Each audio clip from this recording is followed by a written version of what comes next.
Hey everybody, welcome back to the channel and another Fujifilm simulation recipe. This one comes again from the Fuji Weekly website. This was posted a couple of days ago. I loaded it on my X100v camera. I'm getting used to this new camera. I will do a video on my thoughts on that soon after I've had a chance to use it a bit more.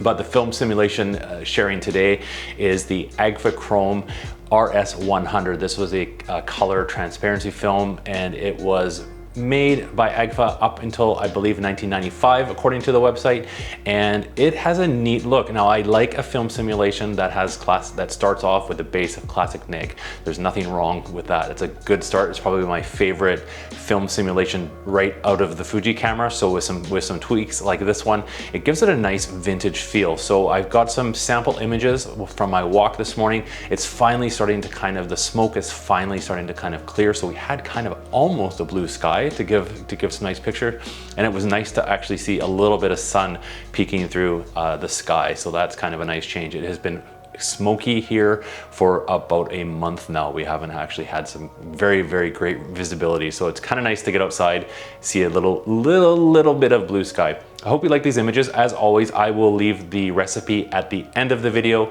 but also down in the description below. Something to be aware of this one though, you need to have one of the newer newer Fuji cameras to access and be able to use this film simulation, because it does have one of the settings is for clarity, and that is just on the newer cameras, X-T3, X100v, and some of the newer ones. I will leave all the cameras that this will work on down in the description as well, so you can check it out and see if you have that camera.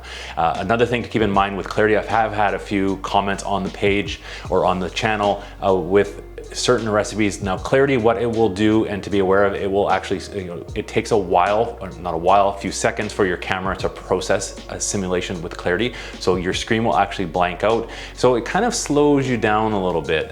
So you can't use your multi-shots for this film simulation. So it's like one shot takes a couple seconds, then your next shot. So if you're doing street photography, you have to kind of time things, and sometimes it just doesn't work out, but sometimes it does. So it's a great, it's a good way to actually kind of slow you down and not take too many pictures and really think about your shots before you take them. I hope you enjoy these pictures. As always, I will number them so you can leave a comment if you have any constructive criticism. Always appreciate it. Thanks so much for watching, everybody. Let's show you the sample images.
don't forget, let me know what image you like the most down below. Leave me a number, leave me a comment. If you did like this video, you can give it a thumbs up. That always helps out the channel, helps the YouTube algorithm and all that good stuff. If you made it this far and you aren't subscribed, I share a ton of Fujifilm simulation recipes on the channel.